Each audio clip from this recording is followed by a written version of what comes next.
so easy in the Kenyan situation to make one step ahead and 2 steps back. But my comfort is that our constitution has stayed intact. If you are aware, during the constitution-making process, before it went to the people, it was taken to Parliament for consideration. Parliament considered nearly 100 amendments to the Constitution, and ever since, there have been attempts to amend the Constitution. I think it is part of our achievement that this Constitution has remained intact, and particularly the Bill of Rights. It is important that all of us realize the centrality of the human rights. It pervades our life, and it is found from the very beginning clauses of the Constitution right up to the last clauses of the Constitution, so that we can build monuments, we can build roads, but without respecting human rights, we cannot build the kind of society which is spelled out in Article 3 of the Constitution, that we are a democratic, multi-party state. And I want to end up by giving this example. If you go to a place like Russia, somebody like Joseph Stalin built a lot of monuments which you can see up to now. If you go to South Africa, you can point monuments that the evil regime of apartheid left behind. But because of their human rights record, that record is still a permanent feature of the leadership of Stalin and the leadership of the racist regime in South Africa. And the main concern for us as a country now, and looking at what I saw in the front pages of papers today, we must always be careful that building a nation is not a brick and mortar kind of exercise. What is important and what is spelled out in our preamble, what is spelled out in Article 10 of the Constitution about principles and values of good governance, is that there are some core values that must become an integral part of our democratic state. And central to it is human rights. Thank you. Asante sana. Indeed, central to the foundation of a nation is human rights. I want to turn to you, Millie, Honorable Millie Adhiambo. You have been known to be a fighter for human rights, especially for the vulnerable person. You are now sitting in Parliament, and we've just heard the protector of the Constitution primarily is the Parliament. Now, I want you to reflect on what the governor has said, and particularly looking at the whole issue of Chapter 43, socioeconomic rights. And tell us, what do you think? Do you think Parliament can play a role to ensure that our counties deliver on this right? Because these are the tangible rights that Kenyans are asking for. Good morning, and maybe I can start off by saying that since I come from the lakeside, I heard you introducing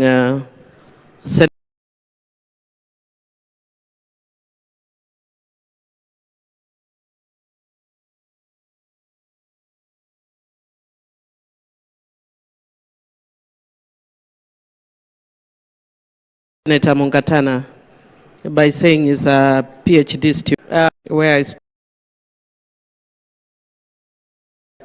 yes, on a street that has now been named, and I was born after independence, and our parents spoke about how colonialists took away our rights and our dignity. And on the street that I grew up in, there were street lights, but then there were other amenities that were missing. But there was promise that was ripe for change, especially because the colonialists had gone away. But with the time, instead of us seeing positive move, we were actually regressing. And I wrote, I'm a writer.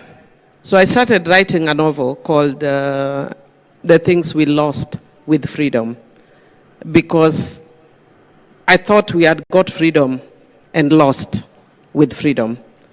And it's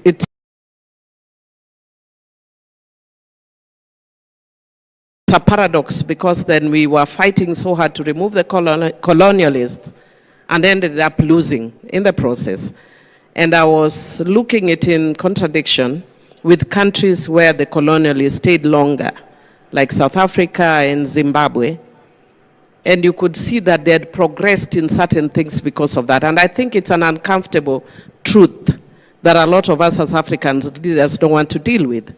That when we have been given our freedom, instead of using our freedom for progress, we use our freedom for regress.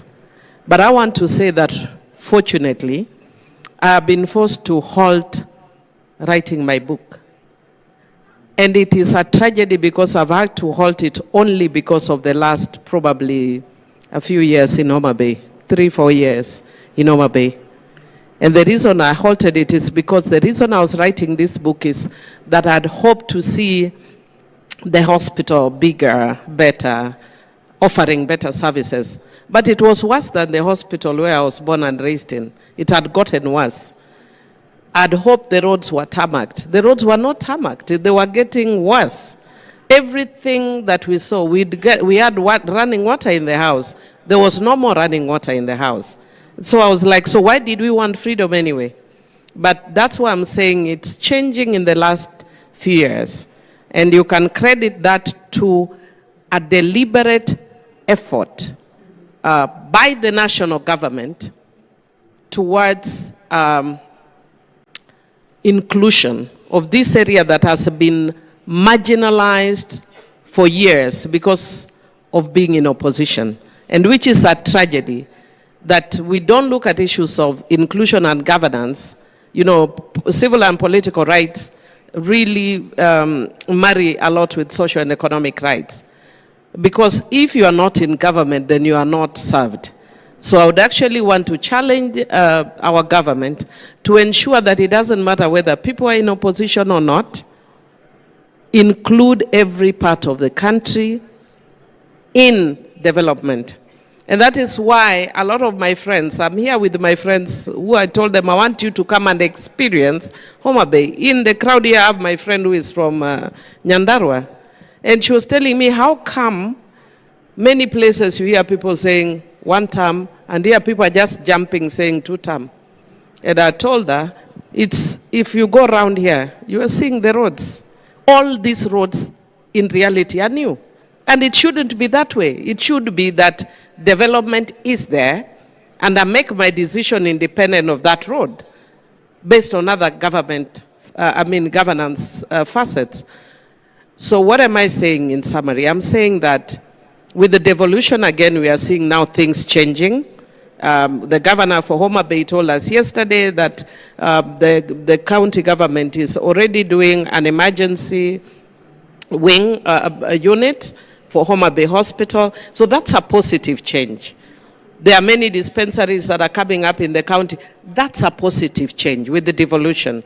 So our challenge, especially as governors, is we have opportunity with the devolution for purposes of social and economic rights to change the trajectory of our own counties, to bring healthcare, to bring water, ensure there's access to water, healthcare and services.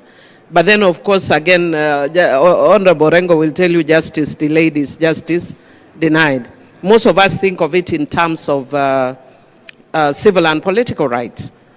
But in this case, the justice delayed would be how quickly do governors get money from the, the national.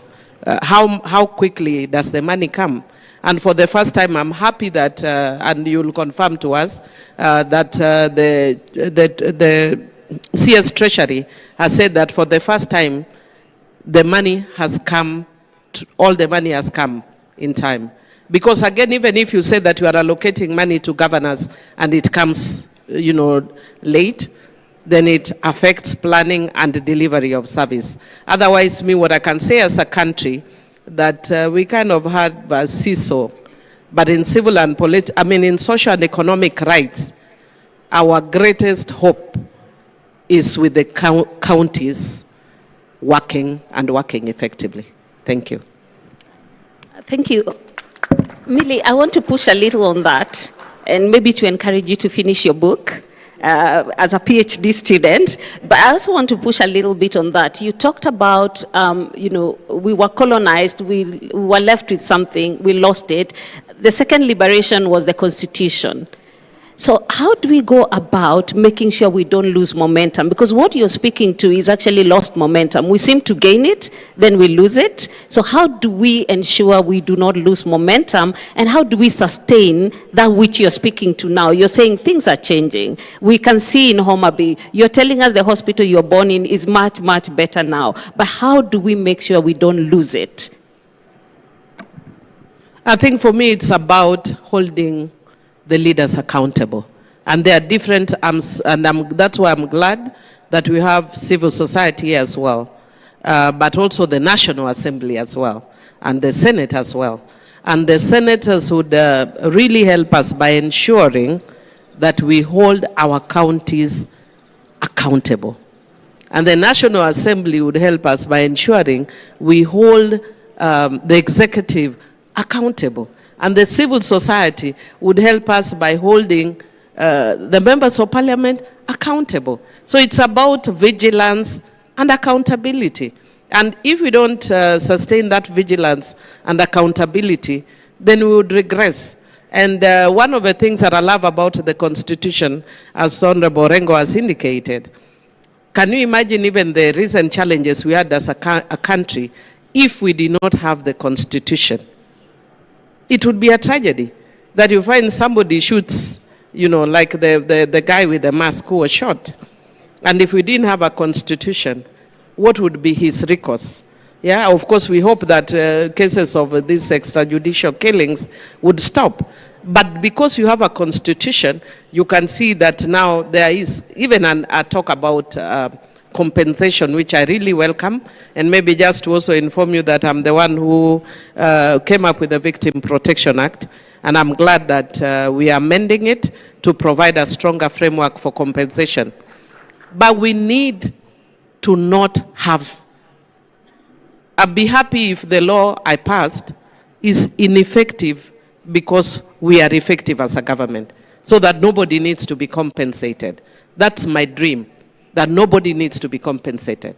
But unfortunately, because you have rogue people, like the guy who shot the mask, and the tragedy is he's a very young guy. He's himself a very young guy, and he shot this guy. And now it's a loss which we don't. One life lost is one life too many. So for me, I think anchorage on the Constitution is what we need. Vigilance in ensuring the Constitution is implemented is what we need. Thank you. Thank you very much. Indeed, accountability to the Constitution must be what we pursue as a nation. And speaking to that, Honorable Mungatana, you're from Tana River, another PhD student, and listening to what Millie is saying, she's saying, if it has to work, there has to be accountability. Senate is an oversight organ. How would that organ go about oversighting counties to ensure that they are really drivers, practically so, of socioeconomic rights and human rights? Oh, thank you very much. First of all, I want to really say how happy I am being in Homa Bay today. I took a morning jog on your way to Zero. And the enthusiasm of the people, I was amazed at how beautiful this place is, the hills, the greenery, it's so nice. And I thought if our girls came here, they won't go back to Tana River. So you're welcome to come to Tana River. It's beautiful. And I saw there's a lot of religion. I saw people on the river there wearing white. I think they were doing baptism or something. And people who are doing overnight prayer meetings. So I think there's a lot of prayer Maybe this is one reason why Gladys Wanga governor is succeeding so well. I think people have a lot of faith and enthusiasm. As I was running there, I just had Muzungu, Muzungu. I told them, no, mimi ni Mswahili. And they all laughed, I don't know. But it's beautiful. Thank you so much to be here. The weather is fantastic. Except that the sun, it comes late. I think it was rising a bit late from our side, and it goes down a bit later. I don't know.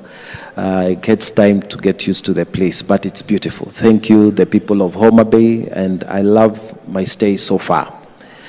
Maybe to go back to what we are saying about accountability.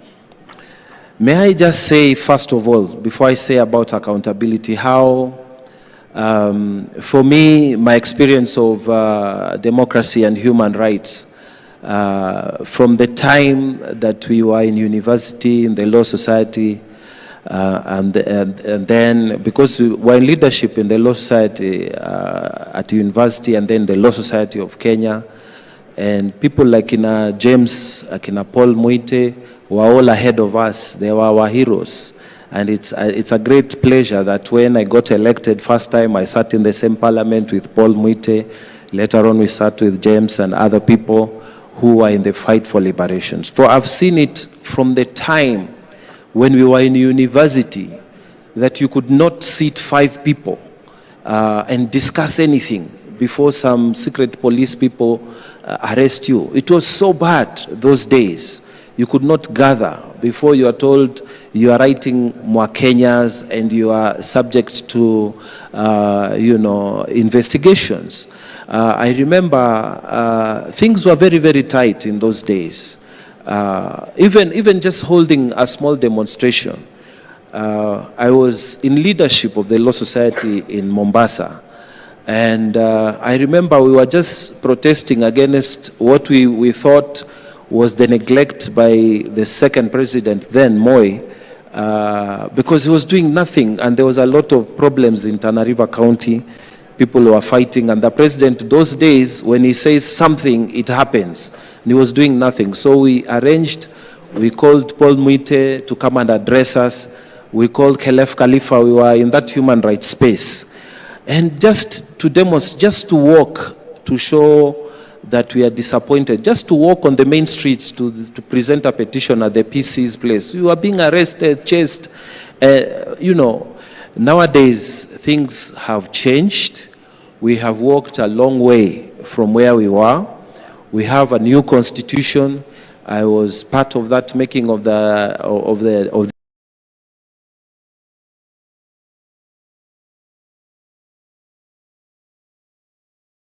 deal that brought the new constitution in Nakuru, Naivasha.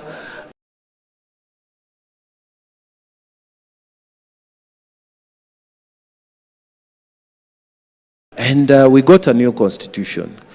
Now, when we got the new constitution, we got the governors. So let me speak as a senator, that the governors are very happy with senators when we are fighting for an increase of the funds that is called equitable share that comes to the governors.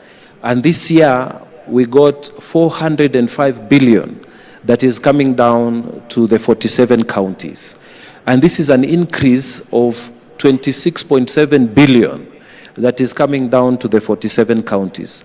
Governors are always happy when we are fighting for an increment for the equitable share. But then when we are talking about accountability of these funds, accountability of the utilization of these funds, governors start spreading the rumors that we want to overthrow them. We are planning an impeachment motion. We are against them. This senator wants to come to my seat. Well, this is the problem we are having. What Millie is saying, that it is not yet independent. When she was writing her book, that things are deteriorating with new officers. It is true, because the governors do not want to be told, here you are wrong, here you are misusing funds, here the funding that ought to be, because you see, as a senator, it's not my business, and it is not my part of my constitutional mandate to plan for how the budget will be utilized. I fight for the money to come. When the money comes to Tana River County, it is the responsibility of the governor to make sure that that money goes to health, that money goes to the roads that they are responsible for, basic education, it goes to the salaries and all that planning. But then after that, the Auditor General comes and makes a report. And that report is the one that we do oversight. We call it secondary oversight. The primary oversight is supposed to be with the MCAs. The secondary oversight is supposed to, and we try to do the best we can. But every time you are doing real-time oversight, like you visit a hospital and you visit a market that is being constructed to show that, may want to emphasize this, that our county governments, for their oversight, they must not look at the Senate as enemies. They must not look at members of the Senate as enemies. They must not look at members of county assemblies as enemies. These are the people who are telling you, look, we allocated this amount of money for sports. There's nothing happening. We allocated this amount of money for health. There's nothing happening. I mean, I've just come from a fight with my governor because in the 2024-2025 budget, we allocated 18.6% of the budget for health. That comes to something like 1.23 billion that goes to that. And then when you look at what our people are saying, there's nothing going on with the hospitals. Yesterday, Honorable Governor, His Excellency Kangata here, was demonstrating how in Murang'a County, he is able to tell, using digital technology, how many people have gone to hospital, even as he's sitting here, what diseases they are being examined for, how much medicine has moved from the pharmacies across Murang'a County, where the vehicles are. This is where we should be going. And I really want to agree with Honorable Millie that we need to be honest, and transparency must be 100% in governance. And the only way is to use digital technology so that we are able to tell governors must stop thinking this money is theirs. They must think again that what this money came for is for the people. And they must also agree with us when we say Kangata is doing a good job, because we are able to see how many vehicles, he was here yesterday, how many vehicles are in the county, which one is parked at a bar. So even the drivers have behaved properly. Even the rate of accidents, county vehicles has reduced because of transparency. So in terms of sustaining the development, I think we need to have a reset in our minds. Senators are not here to fight you. Members of county assemblies are not fighting you. We are doing something called oversight, which is to simply ask the question, Your Excellency, the Governor, you allocated 650 million for water. There is no water project. Where is the money? So I think we need to have a reset in our minds. I really think that if oversight mechanisms are properly applied, then the counties will start being accountable for the monies that come to them, and these systems will sustain themselves. And let me say something about human rights at the county level. Most governors do not like human rights defenders. They don't like them because these people are the ones who go and tell them the truth. They are the ones who file petitions in county assembly to ask questions, and they don't support them. So what can governors and the county assemblies do? We in the Senate, we receive the petitions that say, oh, our land has been taken, or this has been done, and we have done our bit. Even yesterday, we went here to Ndiwa, hapa kwa Sukari's industry, to go and look at our committee on lands, to look at issues on pollution after we finished here with the official opening. We are doing our bit, but the important bit, I think, is to support those human rights organizations. We should have a budget that says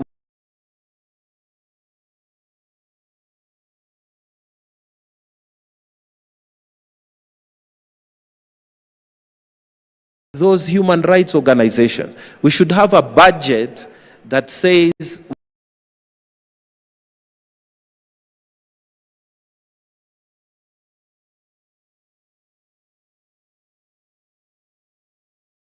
we are going to support CSOs that are talking about women's rights.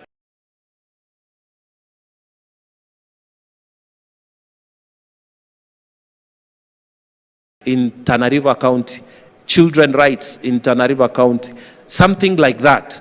But governors across the country, they are not bothered with human rights people operating in this space. So for me, I am making an appeal that at the county level, we need to reset our minds. We need to say that we are all working together for the people.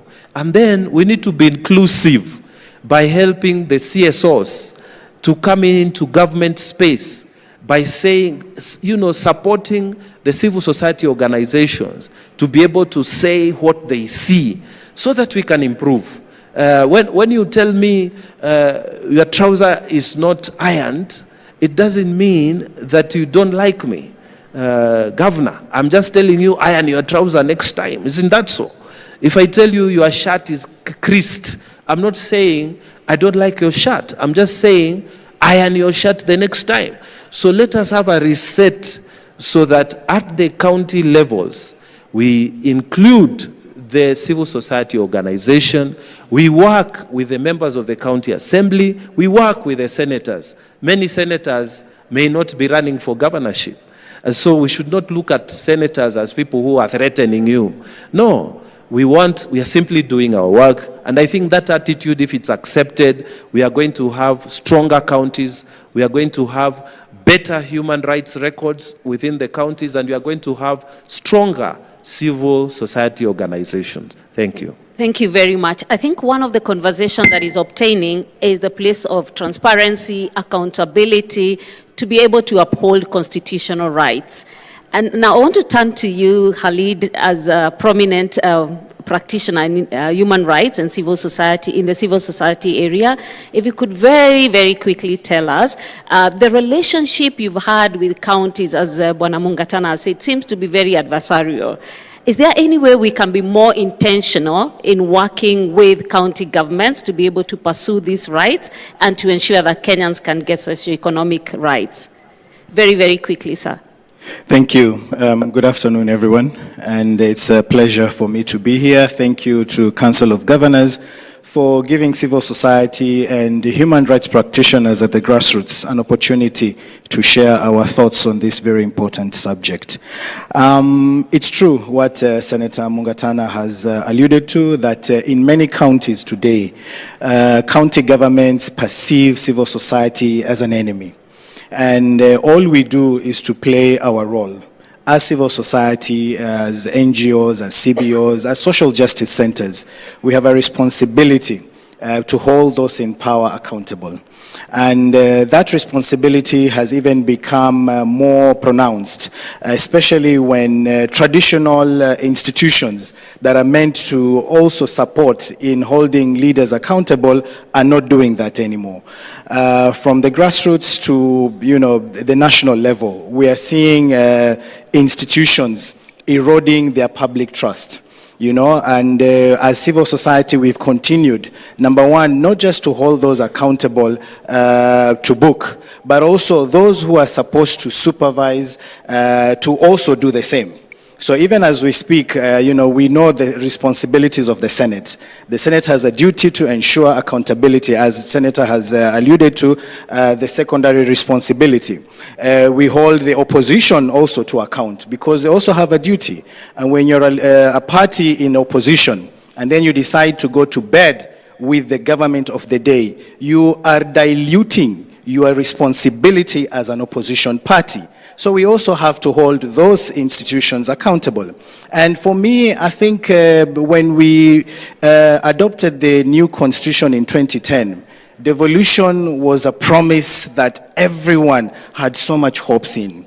Unfortunately, and as we make reference to the Auditor General's report, you will find that that promise has somehow turned into plunder. Every other day, every year, you hear of mismanagement of resources, ghost workers, unaccounted or unsupported expenditure. And this is something that as civil society, we are very, very worried about. And we feel that devolution can play a bigger and better role than what we are seeing currently. County governments have the primary mandate to deliver on Article 43 of the Constitution, socio-economic rights. These new